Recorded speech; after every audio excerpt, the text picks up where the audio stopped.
What if the story of creation isn't about how the physical world began, but about how you began? Not your body, but your mind.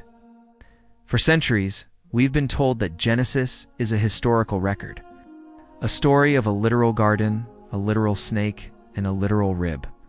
But what if that interpretation is unjust wrong it? A veil hiding a much deeper scientific and spiritual truth? Today, we are tearing down that veil.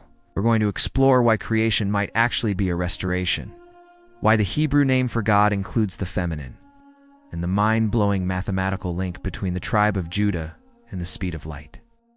Welcome to the hidden allegories of the Bible. Let's decode the mystery. To understand the code, we first have to understand the authors. Tradition says Moses wrote the first 5 books of the Bible, but historical analysis suggests a different story. The theory we're exploring today suggests that the original texts were lost. They were likely rewritten during the Babylonian exile by a scribe named Ezra and finished later by Judas Maccabeus.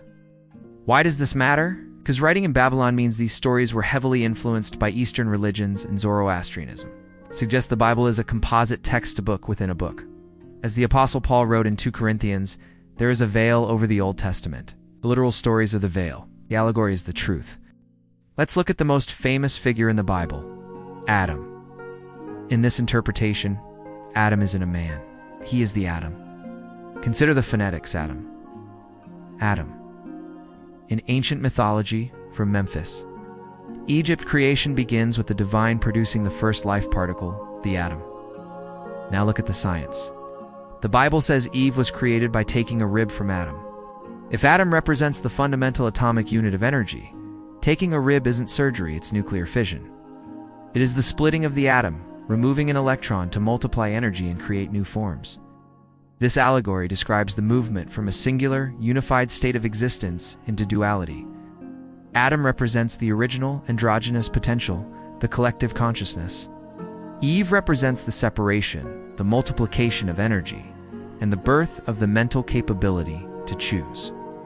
If God is singular, why does Genesis use the words us and our? The original Hebrew word used here is Elohim. This is a plural noun, but it's not just plural in number, it's plural in gender.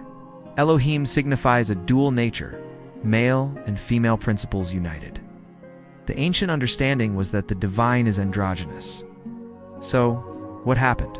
As history moved into the Iron Age, humanity shifted from worshipping fertility goddesses to worshipping distinct male war gods.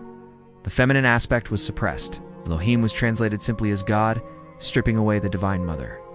This suppression didn't just change theology, it justified the degradation of women in society for thousands of years. But the original text remains. Male and female created he them. If you still think this is all just coincidence, let's look at the math. In the book of Numbers, chapter 2, verse 9, the census of the tribe of Judah, the children of light, is recorded. The total number given is 186,400. The constant speed of light is approximately 186,000 miles per second. The Bible associates the children of light with the exact number required to measure light itself. Is this ancient knowledge lost to time? This brings us to the most important word in Genesis 1:28, replenish. You cannot replenish something that is brand new. You can only replenish something that was empty. This suggests that the story of creation is actually a story of restoration. It is the restoration of the human mind. The theory is that we are operating with a dormant right hemisphere, the spiritual connection. The goal of the biblical allegory, from Adam to Noah, is to guide us on a psychological journey to wake up that dormant side. When we view the Bible through this lens, it stops being a book of rigid history and starts being a manual for the evolution of consciousness. Adam is your potential, Eve is your thought, the serpent is your choice, and Noah. Noah is the cleansing of the Minda baptism, not of water, but of consciousness. The speaker who proposed these ideas suggests we need to put aside the dogma of organized religion and look for the mystery hidden within the allegory. We need to replenish our own minds. What do you think?